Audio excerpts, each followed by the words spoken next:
السلام علیکم ورحمۃ اللہ وبرکاتہ۔ یہ ایک پوسٹر گروپ میں شیئر کیا گیا ہے، عید غدیر سے انکار، سیدنا عثمان رضی اللہ عنہ سے پیار،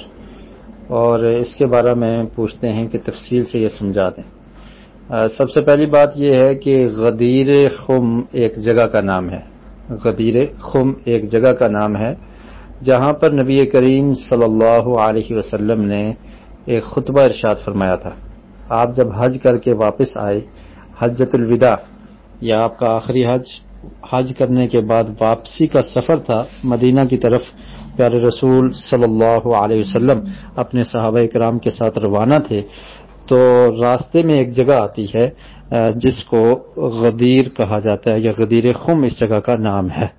وہاں پر آقا علیہ الصلوۃ والسلام نے خطبہ ارشاد فرمایا،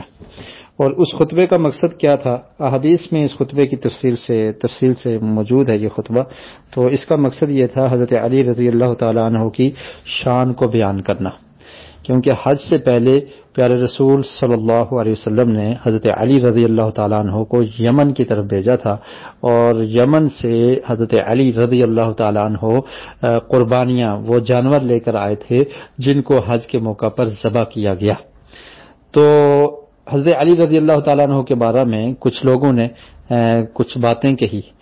تو نبی کریم صلی اللہ علیہ وسلم کو جب اس چیز کا پتہ چلا تو آپ نے صحابہ کرام کو وہاں پر جمع کر کے تو حضرت علی رضی اللہ تعالیٰ عنہ کی شان اور فضیلت کو بیان کیا، اور پھر خطبے میں ارشاد فرمایا کہ من کنت مولاہ فعلی مولاہ،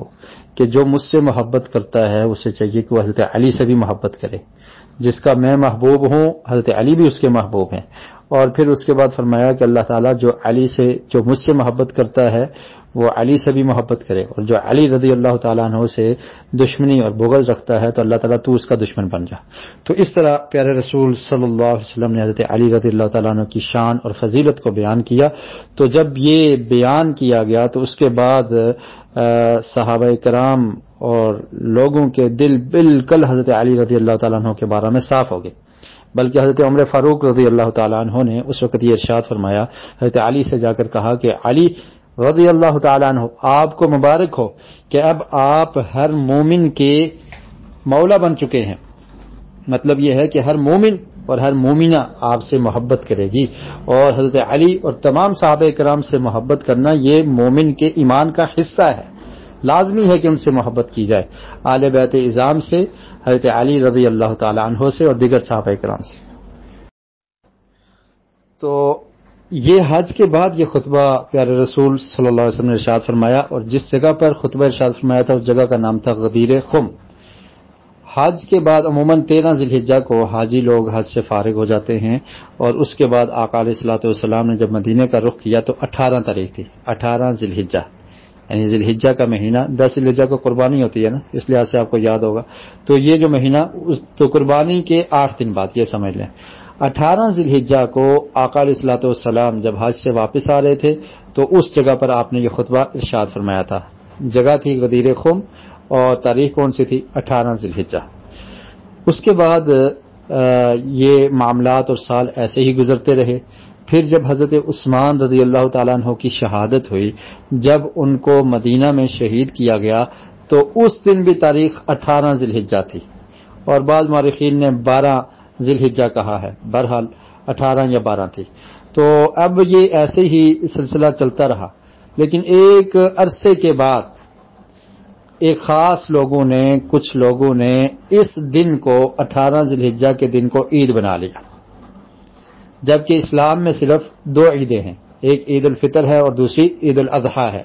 اور اسلام ہمیں اس چیز کا دست قطعا نہیں دیتا کہ جس دن کوئی خاص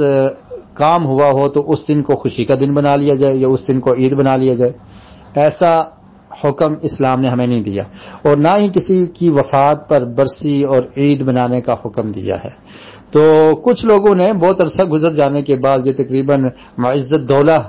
کے دور کی بات ہے، کہ انہوں نے جو لوگ خصوصاً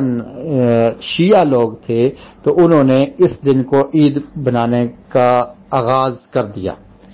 کس لیے؟ کہ اس دن حضرت علی رضی اللہ تعالیٰ عنہ کی شان بیان ہوئی تھی، اور اب ہم ہر سال عید بنائیں گے۔ تو اس طرح سے اس کو عید غدیر کہا جاتا ہے،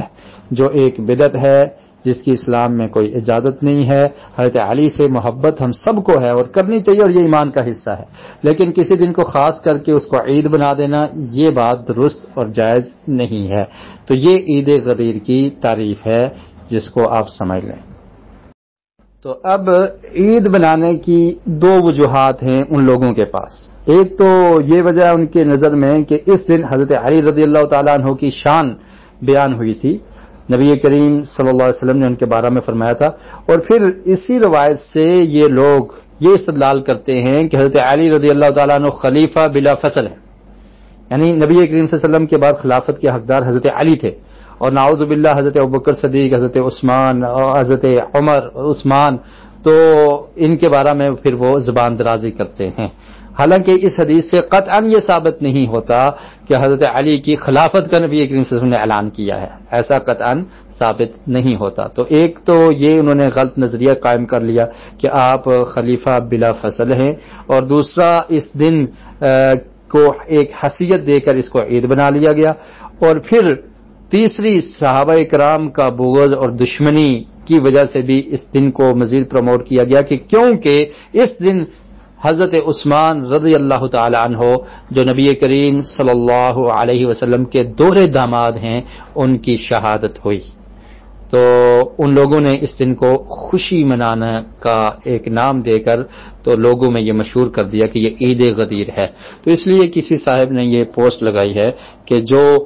عید بناتا ہے، یعنی اس دن عید بناتا ہے، تو گویا کہ وہ حضرت عثمان رضی اللہ تعالیٰ عنہ کی شہادت اس کے سامنے نہیں ہے، تو اس لیے اس میں لکھا ہے کہ اس سے انکار کیا جائے تاکہ حضرت عثمان رضی اللہ تعالیٰ عنہ سے آپ کا پیار ثابت ہو۔ تو بہرحال حضرت عثمان رضی اللہ تعالیٰ عنہ کی محبت یہ بھی ایمان کا حصہ ہے، ان سے محبت کرنی چاہیے، وہ خلفائے راشدین میں سے ہیں، ان کے بارے میں نبی کریم صلی اللہ علیہ وسلم کے بہت سارے ارشادات ہیں، اور آپ کا ایک ارشاد فرمایا علیکم بسنتی و سنت الخلفاء الراشدین، کہ تم لوگ لازم پکڑو میری سنت کو اور خلفائے راشدین کی سنت کو، اور خلفائے راشدین میں حضرت عثمان غنی رضی اللہ تعالیٰ عنہ بھی ہیں۔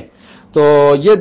حضرت عید غدیر بنانا یہ غلط ہے، قطعاً ثابت نہیں ہے۔ اس دن کو اس طرح سے عید بنانا اسلام کی روح سے یہ ایک نئی چیز ہے، یہ بدعت ہے، اس سے بچنا چاہیے۔ باقی صحابہ کرام کی محبت اپنے دلوں میں بسائی جائے، اور پھر صحابہ کرام رضوان اللہ علیہم اجمعین کے نقش قدم پر چلا جائے، یہ اصل کام ہے کرنے کا۔ اللہ رب العالمین ہمیں عمل کی توفیق نصیب فرمائے۔